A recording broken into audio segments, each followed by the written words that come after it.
Welcome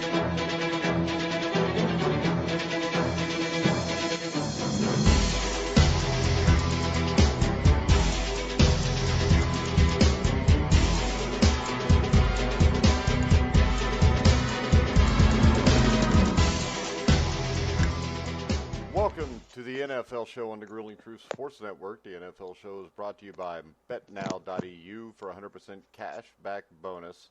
And that ends today. You have to go to BetNow.eu and use the promo code TRUTH100. I am your co-host for the NFL Show, Mike Goodpaster.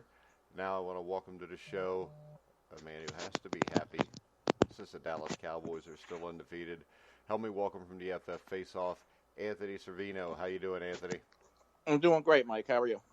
All right. My team's the Bengals, so I'm not as great. But let's start off with yesterday. Kyler Murray goes to Baltimore to take on the Baltimore Ravens and Lamar Jackson.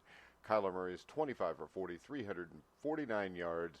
The thing that stood out here, the Ravens got the big lead. Kyler Murray brings them back.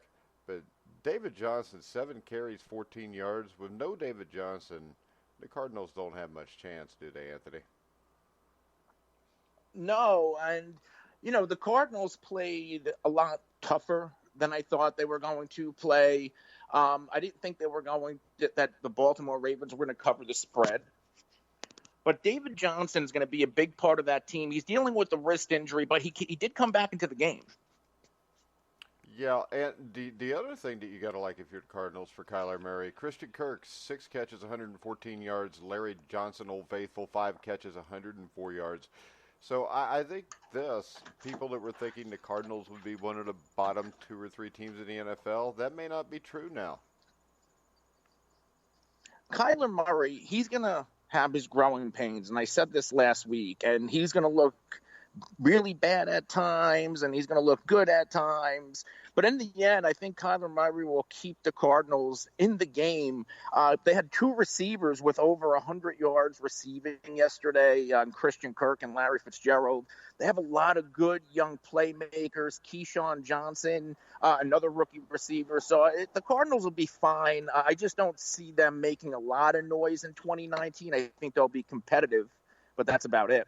Yeah, so we go to the Baltimore Ravens. They blew out Miami 59-10 in the first week. Yesterday, they squeaked by the Cardinals. Lamar Jackson, 24 for 37, 272 yards, 2 touchdowns.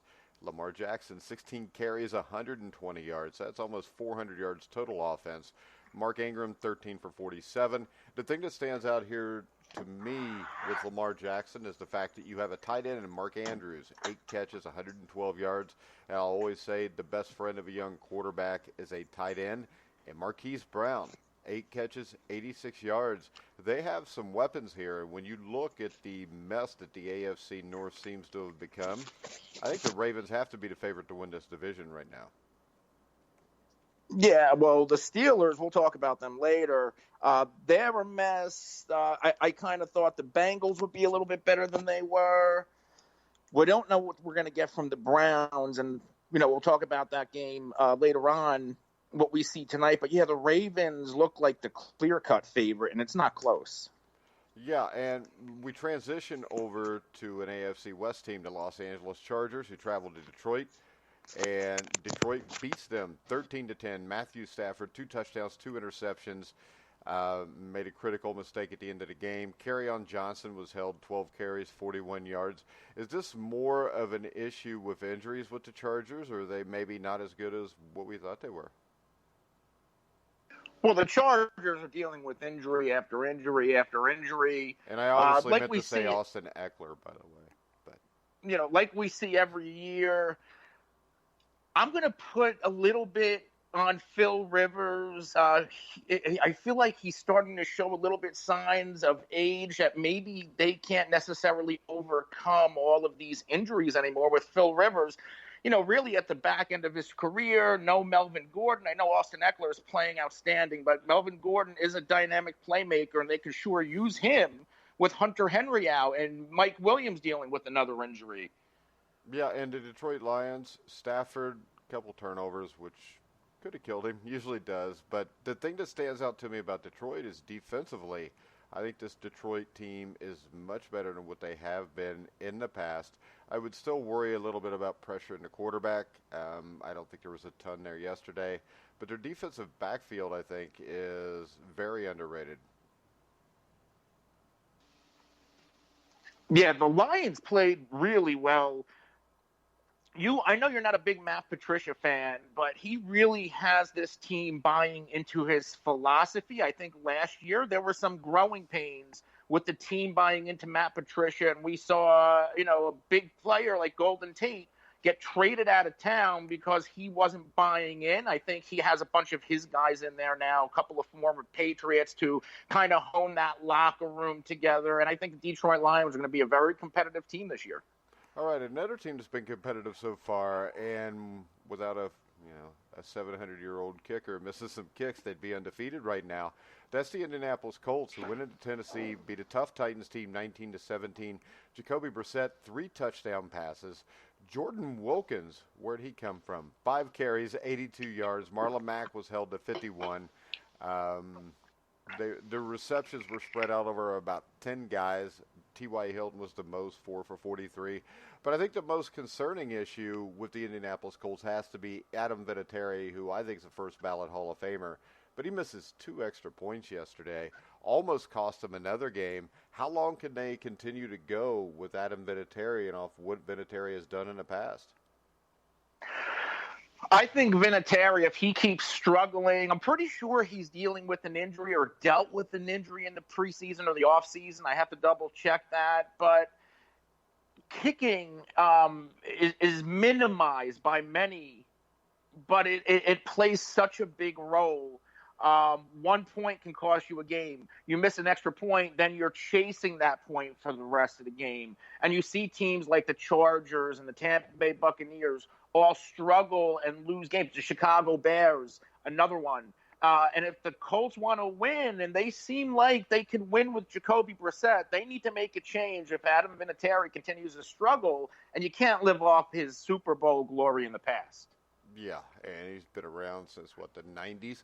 The Tennessee Titans, I think this is a concerning loss because this is one they had to have at home against a divisional foe. Marcus Mariota, 19 for 28, 150 yards, 1 touchdown.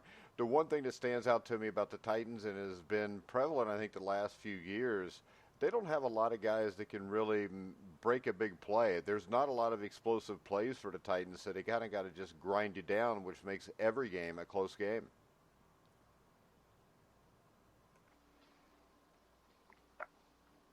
Yeah, it's. You broke up there for a second, Mike. Yeah, what did you miss? I said the problem with the Titans is the lack of explosive plays, which turns every game into a grinder where you got to make plays at the end. And when you do that, you probably need somebody better than Marcus Mariota.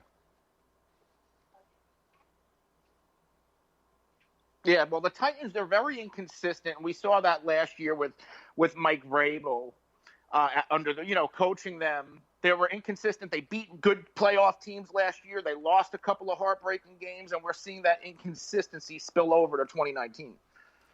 Yeah, now we got to talk about something I didn't want to talk about. That's the San Francisco 49ers beat the Cincinnati Bengals 41-17 in a game that was not as close as the score would indicate.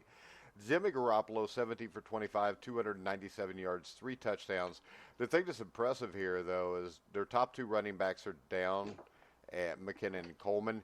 Matt Breida, 12 carries, 121 yards. Raheem Mostert, 13 for 83. Jeffrey Wilson throws up 2 touchdown runs. Deebo Samuel was a touchdown. Marcus Goodwin with a touchdown. Maserati a touchdown there again. And this was done without George Kittle really doing much. And the 49ers were my pick to make it to the NFC Championship game at the start of this year. And I didn't see anything that would change my mind there. No, the 49ers, they're going to be a really good team, especially if Jimmy Garoppolo continues to stay healthy and continues to progress. They have a lot of young weapons, and he seems to be spreading the ball all the way around. George Kittle's even have a little bit of a quiet year and isn't really in his zone yet. This is going to be a really good 49ers team, especially if the defense can stay healthy. Yeah, and the Cincinnati Bengals just flat out suck. I mean, new coach Zach Taylor. My concern here is, Anthony, this team quit on him yesterday. I mean, you watch Sean Williams, who's supposed to be a starting safety. They gave a contract to and let George Iloka go a couple years ago. And there's a few plays where he is completely lost. They got completely outcoached. They never made any adjustments. The offensive line with Andre Smith is atrocious. I mean, the entire offensive line is bad. And they've got a guy by the name of Michael Jordan, who was the left guard who started yesterday, who had to come out of the game and couldn't return because of what today is being termed a bruise. So I think this is a soft team with a 12-year-old that's coaching them. I think the Cincinnati Bengals are screwed. I think that for Andy Dalton, the quicker he can get out of Cincinnati, the better off his career will be. Are you really going to put this all on Andy Dalton and not a little bit I'm not on putting this any of it defense? on Andy Dalton. The quicker Andy Dalton can get out of Cincinnati, if Andy Dalton doesn't get out of Cincinnati soon, they're going to destroy him. Because Andy Dalton is the only thing in Cincinnati been worth a shit and worth watching over the last decade. And the fact that they have a front office run by Katie Blackburn Brown, which her daddy is the owner, Mike Brown, and the fact that they get no offensive linemen, they have no linebackers, this place is a dumpster fire. And the way this team quit was pathetic yesterday. Now, Joe Mixon, 11 carries for 17 yards. In what world does that happen? Gio Bernard, 6 carries, 6 yards. Andy Dalton, see, this is the thing. Cincinnati Bengal fans will tell you Andy Dalton's trash, but that's because Cincinnati Bengal fans are trash. Cincinnati Bengal fans are pathetic, and the reason they're pathetic is because the front office is pathetic, and this entire franchise has been shit since Paul Brown died in August of 1991. Have not won a playoff game since he died. When you look at this yesterday, there was more 49er fans there than Bengal fans. And Bengal fans also have to be the dumbest fans in the world because they still run around chanting Who Dey. And the answer to Who Dey is almost every team in the freaking NFL for the last 30 years. So shut the hell up. Don't bitch about Andy Dalton because, you bitched about Marvin Lewis. Marvin Lewis wasn't the problem. I didn't like Marvin Lewis, but Marvin Lewis is not the one that drafts the players in Cincinnati. Neither is Zach Taylor. And this is shit. That's all it is. Plain and simple, Zach Taylor is not qualified to be a head coach in the NFL. His defensive coordinator, Lou Anarumo, from what I saw yesterday, is not qualified to be a defensive coordinator in the NFL. And this is an absolute cluster. There's a ton of talent here, and if you would have just went in free agency and picked up a couple offensive linemen, maybe drafted more than 2 offensive linemen, and Michael Jordan's a dude that's basically so soft, he shouldn't even be in the NFL. I mean, when you go to bed at night, you could lay him down at the top of your bed and put your head on him. He's so soft, and you'd have a really great night's sleep. So this team is pathetic, and if you're a Bengals fan and you're still paying to go see it, you need to stop because it's not worth paying for, and it's not worth lining an old man, Mike Brown's pockets, who sit there and laugh at you all the time while he totally destroys this franchise, which, when his dad ran it, was pretty damn good. That's all I got about the Bengals, Anthony. I think they're going to have to give Zach Taylor a chance. I get what you're saying about he ownership. doesn't need a chance because he never should. should. They gave him a chance. They made him the head coach. They shouldn't have. He sucks. And it goes back to this. Marvin Lewis did a decent job when he was here. But the choices for the head coach were Marvin Lewis and Tom Coughlin. Coughlin wanted to come here, and the Bengals took Marvin Lewis. Tom Coughlin went on to win 2 Super Bowls. Marvin Lewis went on to not be able to get out of his own damn way when you went to using timeouts and making any kind of adjustments during a game. So this franchise, outside of Paul Brown himself when he coached the team, Forrest Gregg, and maybe Sam Weish, has always had shitty coaching. And I don't want to give him a chance because I never wanted to give him a chance to come here to begin with. I wasn't aware about the Coughlin ordeal, but Marvin Lewis did a pretty good job when he was there. He did great. We didn't win a playoff game. He had a 500 record. In what world is 16 years of a 500 record, no playoff wins, a good job? I mean, look at some of the other teams that don't go. Look at the Browns. Look at the Why? Dolphins. So the standard is look at the Browns and look at the Dolphins? Because the Miami Dolphins have won 2 Super Bowls. The Cincinnati Bengals have won nothing. And the problem is, if you don't win the Super Bowl, I think your season's a waste of time anyways. I've seen my team go to the Super Bowl. I've seen them play a legendary team and almost win. I'm over that shit. I don't care. I mean, what I watch weekly since 1991 is usually a team that quits. You know, they have no heart. They have no character. And it's because basically they always try to build the second story of the house before they build the foundation. The foundation is offensive linemen. 3 or 4 years ago, they had Whitworth and Zeitler. They let them both walk because they didn't want to pay them. Now, Mike Brown, I think he wants to win. I don't think he knows how to win. I don't think he has a freaking clue when it comes to football. Well, that's why his daughter's taken over. His daughter's taking over because he's senile and he wants to keep it in the family. So the Bengals are just an incestuous dumpster fire, and it's never going to get any better until they sell the team, which then the team will probably be moved, or his ass dies, but the problem is he's going to leave her in charge. So this is always going to be the Brown family, and the dad is like maybe the greatest coach and innovator in NFL history, and the kids fall way short of that. All right, let's move on from the Bengals. Okay, because I don't really want to talk about the Bengals. They're not worth it. All right, the Jacksonville Jaguars lose to Houston, Texas, 13-12. Gardner Minshew looked pretty good, though, Anthony. 23 for 33, 213 yards, 1 touchdown. Ran the ball 6 times for 56 yards. So maybe the cover's not bare with Nick Foles being out now.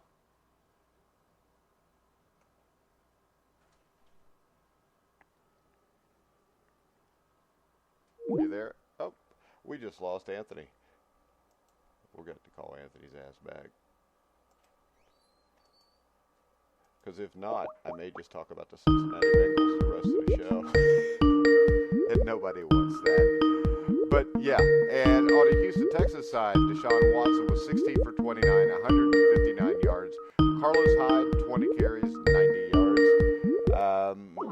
Right now, we are going to go ahead, and while we get Anthony back on, we're going to take a quick commercial break. We will be back right after this. Tune in to Game Day IQ for the smartest hour in sports. Test your knowledge of sports trivia on everything from football, basketball, and baseball to cricket, tennis, and hockey to horse racing, auto racing, and soccer, and, of course, the Olympics. Every week, you'll learn tantalizing details of sports' most intriguing conundrums that you can stump your friends with. Find out what sports figure needs a remedial trip to Coach Buck's bench. Settle in for story time with Uncle Bucky. See if this is the week that I go off on a Category 5 level rant. Learn whose performance on or off the playing surface deserves a special place on this week's pedestal. All that plus a variety of other features that all add up to the most cerebral hour in sports this week. Oh, and you'll have fun too. So raise your Game Day IQ by joining me, host Chris Cook, and Alan Buck for an informative look at this week in sports right here at thegruelingtruth.net. All right, guys. Of course, it's the .com now. I'm Mike Goodpaster, back with hopefully Anthony Cervino in a minute, whose phone connection died. We were talking about the Houston Texans 13-12 win over the Jacksonville Jaguars yesterday. And the thing that impressed me about the Jaguars, Gardner Minshew played well, especially for a guy in his first start. But the thing that stood out to me was head coach Doug Marrone going for 2 at the end of the game, which a lot of people will bitch about. But I think it's great to see a guy take a chance to win the game. You don't know if you're getting that chance in overtime. Hell, the Texans could have won the toss, returned the kick for the touchdown, and you never get a chance to win. And I also think it shows that you have faith in your team with the Jacksonville Jaguars. And I think in the long run, we saw that last year where Frank Reich went for 2, I think, against the Tennessee Titans, didn't get it. And, you know, it's just a few weeks later, they're making a run to go to the playoffs. So, in the end, I think what Jacksonville did there, while it may be a little crazy to some, I think when you get a chance to take a chance to win the game, you take that chance. They did it. It didn't work yesterday, but in the long run, I think it'll pay off for them. All right, next up, Lambeau Field. The Green Bay Packers jumped off to a 21-0 lead over the Minnesota Vikings yesterday. The Vikings charged back to cut the score to 21-16. They had the ball with the chance to win the game. And, of course, Kirk Cousins comes back to bite him in the ass, as he so often does in a huge game. Cousins was 14 for 32, 230 yards, 1 touchdown. But he's Kirk Cousins, so you had to throw in 2 interceptions on top of that. And that was the difference in this game, because the Vikings defense shut down the Packers in the second half. Dalvin Cook, 20 carries for 154 yards. And Dalvin Cook looks like the real deal. And if he is, this Viking team is going to be a team to deal with the rest of the season. The Packers had to be impressed. Aaron Jones, 23 carries, 116 yards. Aaron Rodgers, 2 touchdown passes. Devontae Adams, 106 yards, 7 receptions. But the thing that sticks out, once again, the Packers' defense played well. They're a lot better than what they have been over the past few years. That with, the addition of a defense. I mean, the Packers are a team that I think is a legitimate contender at 2-0. They got a couple more games coming up here at home. And I think when you look at it, I think the Packers and Vikings are the 2 teams that are going to battle it out for NFC North supremacy all year. Next up, the Dallas Cowboys with a convincing 31-21 win over the Washington Redskins. Dak Prescott once again in Kellen Moore's offense, which I think fits him much better than Jason Garrett's offense of the last couple of years. Dak was 26 for 30, 269 yards, 3 touchdowns. Ezekiel Elliott finally, after a slow week last week and his first week back, for 23 carries and 111 yards. Devin Smith, 3 receptions for 74 yards and a touchdown. And I'll tell you guys, the Dallas Cowboys, luckily Anthony's not back on with me yet because he's a huge Cowboy fan, but the Dallas Cowboys are a legit Super Bowl contender, and right now they look like the best team in the NFC. The question is going to be, can Jason Garrett continue when we get towards the end of the season? Because Jason Garrett's a guy who tends to me to play not to win. He doesn't play to win. He plays not to lose. So that would worry me if I'm a Cowboys fan. But the only thing that would worry me right now is Jason Garrett at the head coach. If you look at Washington, Adrian Peterson, 10 carries for 25 yards. They were held to about 50 yards rushing for the entire game. When you're held to 50 yards rushing for the entire game, you're not going to beat the Dallas Cowboys. Case Keenum, who I think is underrated, 26 receptions, 37 yards, 37 attempts, 221 yards, 2 touchdowns. I thought Keenum played well enough to win, but you got to have a running game if you're going to play against a complete team like the Dallas Cowboys. Next up, we have trouble in Pittsburgh, where Big Ben Roethlisberger went down with an elbow injury. The Steelers ended up losing the game 28-26. Russell Wilson was almost perfect yesterday, 29 for 35, 300 yards, 3 touchdowns. Rashad Penny, 62 yards rushing. Chris Carson, 60 yards rushing. Tyler Lockett, 10 receptions, 79 yards. DK Metcalf continues to be a big target who's a deep threat. He caught a touchdown pass yesterday. The Seattle defense was not as good as what we have become accustomed to over the last few years.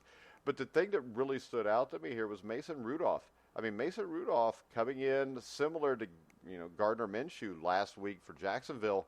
Comes in and goes 12 for 19, 112 yards, 2 touchdowns. He did have 1 pick. But there's trouble in Pittsburgh no matter who plays the quarterback position. James Conner only ran for 33 yards, 3 yards per carry. Juju Smith-Schuster, 5 catches, 84 yards. I think the issue here is without Antonio Brown, I think Schuster is a really good receiver. I don't know that he's a number 1 receiver. And also, once again, the defensive backfield in Pittsburgh is not very good. And to make matters even worse, if you're a Pittsburgh fan, I think you're looking at a definite 0-3 as you go to San Francisco next week. And San Francisco, I think, is one of the best teams in the NFC. I mean, right now, I would say it's the Rams, the Cowboys, and the Niners in no specific order. And I think it's going to be that way probably for the rest of the year. We transition over to New York. The Buffalo Bills finished their New Jersey victory tour as they beat the New York Giants 28-14. Josh Allen, 19 for 30, 253 yards, 1 touchdown, but more importantly, no interceptions. Devin Singletary, the rookie out of Central Florida, Boise State, 6 carries, 57 yards. Frank Gore, 19 for 68. This Buffalo Bills team, I think, is for real. I think with Sean McDermott, they're a team that is very well coached, but on top of that, they play very hard. And when you get a team that plays that hard, they're going to be hard to beat. The Giants, Eli Manning, 26 for 45, 250 yards, 1 touchdown, 2 interceptions. Saquon Barkley, 18 carries, 107. It's just when you look at the wide receivers right now that they're playing with, it's going to be hard for anybody to win with that. Bernie Fowler, Evan Ingram, who's a good player, T.J. Jones, Cody Latimer, Cody Core, Russell Shepard. I mean, the Giants, injuries have decimated the Giants. And really, injuries are decimating a lot of teams right now. And you got to kind of wonder if it's because the preseason and the preseason practices are so soft now. All right, next up, we have what I think is the best team in the AFC, at least their top 2. The New England Patriots beat the Miami Dolphins 43-0. I'm a Bengals fan, but I feel sorry for Dolphins fans. That's how bad it is in Miami right now. Tom Brady, 20 for 28, 264 yards, 2 touchdowns. Sonny Michel, 21 carries, 85 yards. Rex Burkhead, 5 for 21. Antonio Brown, 4 receptions, 56 yards. Julian Edelman, 4 for 51. Josh Gordon, only 2 for 19. And you got to kind of think here, at some point, Josh Gordon and them are going to go off. But the thing that really stands out to me, the Patriots have given up 3 points. And I know they played the Dolphins today and the Steelers last week, but most people thought that the Steelers would give them a game. So the Patriots may be back to when they won their first couple Super Bowls where they were more of a defensive team. I would talk about the Miami Dolphins, but there's nothing to talk about here. It was horrible. You got to feel bad for Ryan Fitzpatrick and Josh Rosen because they have no weapons. And this is going to be a long season in Miami, and it may be a long couple seasons in Miami. Next up, John Gruden. Chucky jumped to a 10-0 lead against the Kansas City Chiefs and then gave up 28 in the second quarter, and it ends up being a 28-10 game. Patrick Mahomes was his normal 30 for 44, 443 yards, 4 touchdowns. My concern with Kansas City here is the running game. LaShawn McCoy had a good game last week. This week, though, 11 carries, 23 yards. But you get Demarcus Robinson, who shows up 6 receptions, 172 yards. Travis Kelce, 7 for 107. Mecole Hardman, 4 for 61. Sammy Watkins, 6 for 49. So even with the injury to Tyreek Hill, the Kansas City Chiefs are really deep on offense. I still worry about their ability to run the ball. Derek Carr, 23 for 38, a touchdown, 2 interceptions. Joshua Jacobs had another good game, 12 carries, 99 yards. Darren Waller was the leading receiver at 6 for 63. And when I look at the Raiders, I think the Raiders have shown definite improvement off of last year. And I think that they'll probably get 5 or 6 wins this season. But I think even though all the crap I talk about John Gruden, I think there has been a definite improvement from last year to this year. They seem to be playing much harder this year also. With the Kansas City Chiefs, the reason I would have them the number 2 team in the AFC right now is just that defense. I mean, defensively, they're nowhere near the New England Patriots. And in the end, if defensively you're nowhere near the New England Patriots, you're not going to beat the New England Patriots because offensively they're going to put points on you. Next up, we have trouble in the Bayou. The New Orleans Saints lost 27-9 to the LA Rams. This was a game that was close until Drew Brees goes down early in the game. Teddy Bridgewater, 17 for 30, 165 yards. Alvin Kamara held 13 carries, 45 yards because there's no threat of throwing the ball here. Teddy Bridgewater, I think, is a solid backup quarterback, but from what we hear today, Drew Brees is out at least 6 weeks. And unless they can do something at quarterback here, the New Orleans Saints are in a lot of trouble. Teddy Bridgewater's not going to be able to hold water here until they can get Drew Brees back. The Rams, on the other hand, Jared Goff had a solid game. Todd Gurley was all right, but the thing that stood out to me here was the defense. The only question is the defense a byproduct of Drew Brees being out of the game, or is their defense that good? Now, I think the defense is pretty dang good there, so I'm going to go with that. Next up, maybe the wildest game of the day, the Chicago Bears beat the Denver Broncos 16-14. The Denver Broncos, Coach Fangio did the same thing that was done in the Jacksonville-Houston game. The only difference is he got the two-point conversion, but then the Bears come down with a great 4th and 25 conversion. They come out, they kick a 53-yard field goal to win the game. Joe Flacco was 35 for 50, 292 yards. Royce Freeman, 11 receptions for 54 yards. The Bears, this was a game they desperately needed to win because the NFC North's a really tough division this year. Mitch Trubisky, 16 for 27, 120 yards. You're not going to beat out the Vikings and the Packers with a stat line of that from game to game. David Montgomery, 18 for 62. I still think it was a huge mistake to get rid of Jordan Howard. Wide receivers, you got Allen Robinson, you got Adam Shaheen, sorry about that, Taylor Gabriel, Tariq Cohen. This is not a playoff team. If you're in Chicago, I hate to tell you this, but with Mitch Trubisky, those receivers, David Montgomery, who I think is a solid player, running back, even the greatest defense in the world, you're not going to beat out Minnesota and Green Bay. Hell, you may not beat out Detroit. The Chicago Bears could end up in last place, I think, this year. I think they're a well-coached team. I just don't know that there's enough weapons there. Next up, great game last night. The Philadelphia Eagles fell a little bit short to the Atlanta Falcons, 24-20. Carson Wentz, 25 for 43, 1 touchdown, 2 interceptions were killers. But at least when he got hurt, had to go under the tent, he came out and he continued to play.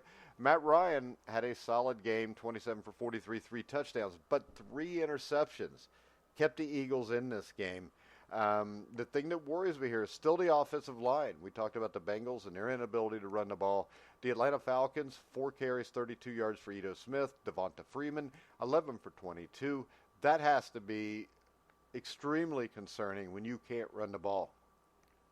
On the bright side, during a division where they get a Drew Brees-less New Orleans Saints and a Carolina Panthers team that Cam Newton looks like he's probably seen his better days, and the Tampa Bay Buccaneers. So who knows what the Falcons, Matt Ryan, and throwing a bunch of quick passes may be enough to put them in play to actually make a run in their division this year.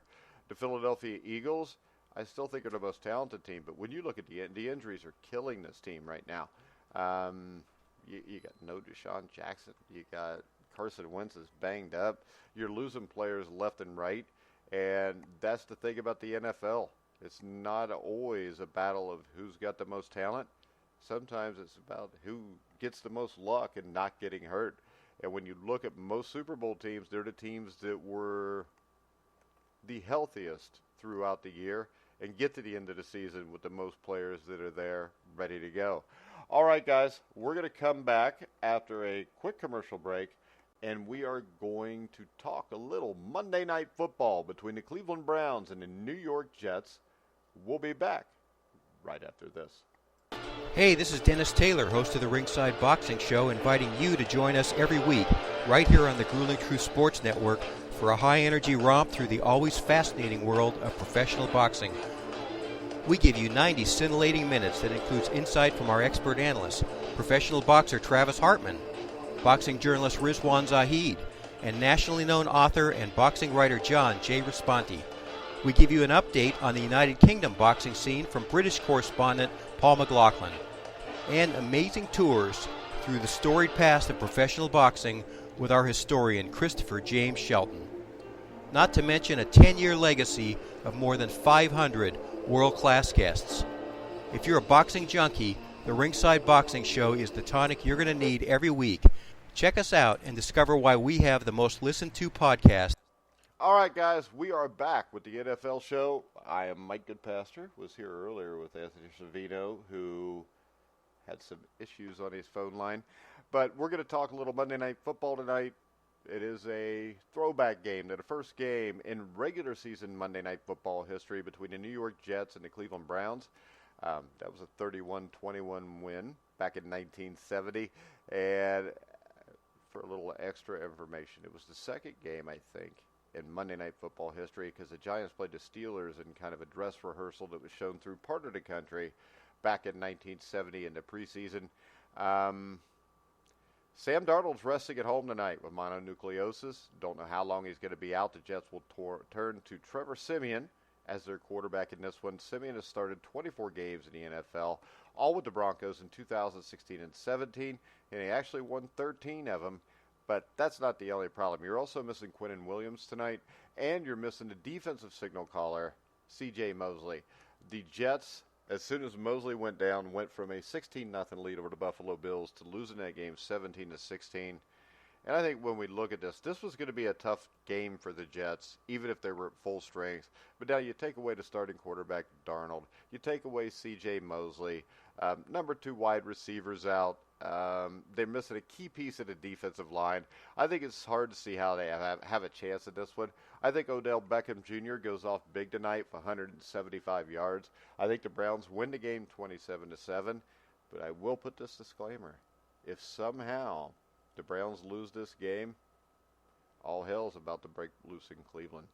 So, you know what I'm hoping for. I'm hoping all hell breaks loose in Cleveland and the Jets get the upset tonight. But I don't see it. I think the Browns handle this game 27-7. I don't think Trevor Siemian is a bad quarterback. I just think that when you have everybody else that's out, there's just not enough weapons there for him to work with. I mean, if Sam Darnold was playing and C.J. Mosley and all these guys were out, I would still have the same concerns. All right, let's look at a little news and notes right now from the NFL. The Patriots, Isaiah Wynn had to leave. He's supposed to get an MRI on his left toe, and that's your starting left tackle. And this has to be hugely concerning right now. I mean, they've already got Marcus Cannon, who has his shoulder already banged up. Wynn's absence would be another blow to the Patriots blocking unit if he has to miss any significant time. We look at the other injuries. Philadelphia Eagles defensive tackle Tim Jernigan suffered an apparent broken foot in Sunday night's loss to the Falcons. Jernigan is expected to be on the sideline for at least a month. Receivers Alshon Jeffrey, Deshaun Jackson, tight end Dallas Goedert, and running back Corey Clement all suffered injuries also last night. Doug Peterson told reporters he does not have an update on their situation at this time, but that's something we're going to have to keep a lookout too. It looks like a MASH unit in Philadelphia right now. They need Hawkeye Pierce there to take care of him. The Kansas City Chiefs running back LaShawn McCoy suffered an ankle injury and will have an MIR today to check out the severity of that injury. The Chiefs are another team losing players left and right to injuries. L.A. Rams tight end Tyler Higbee was initially diagnosed with a chest injury, but after heading to the hospital as a precaution, it was determined that he sustained a lung injury which caused him to cough up blood. Higbee might miss time, but is not considered to be significant. New Orleans Saints quarterback, this is the big one. Drew Brees will have surgery for a torn ligament in his throwing thumb. Ian Rappaport from ESPN reported this. He'll be out a minimum of 6 weeks. He could be placed on injured reserve. That's a killer for the Saints. Pittsburgh Steelers quarterback Big Ben Roethlisberger undergo surgery on his throwing elbow and missed the remainder of the season. I'm a Bengals fan, and even I almost feel bad when I say that. I hate to see anybody get hurt like that. And that's pretty much our news, I believe, from today. Let me check and see if anything else has come over the wire while the show has been on. All right, also, here's one. And former Denver Broncos coach John Ralston died. John Ralston was 92 years old. He coached Stanford to 2 Super Bowl victories, spent 5 seasons leading the Broncos.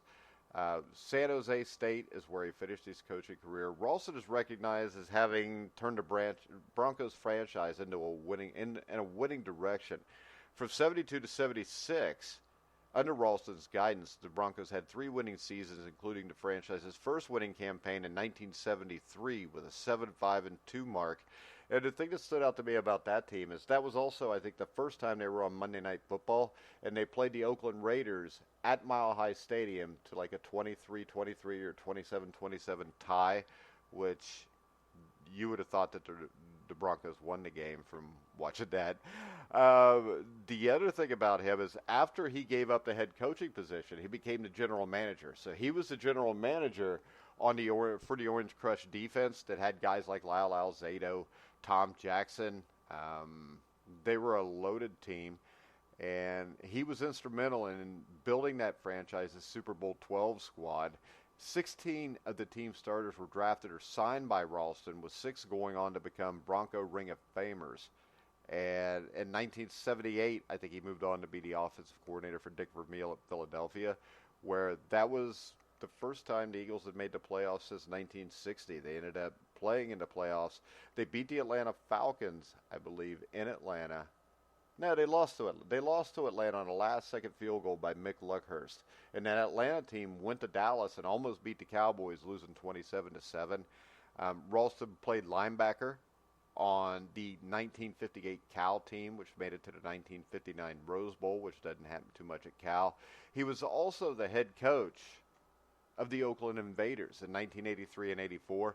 That Invaders team was a very good team. They had Anthony Carter, if you remember, the great Viking wide receiver, was on that team.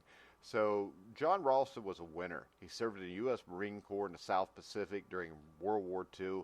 He achieved the rank of corporal. So rest in peace to John Ralston, former Denver Broncos coach, general manager. We're going to wrap the show up for today. We will be back, me and Anthony, with the NFL show tomorrow to give you a recap of the Browns-Jets battle tonight. You can hear all of our shows on iHeartRadio, iTunes, TuneIn, Spreaker, Stitcher, Spotify. Wherever you find podcasts, you'll find The Grueling Truth. So, for Anthony Cervino, I'm Mike Goodpaster. You've been listening to The Grueling Truth, where the legends speak.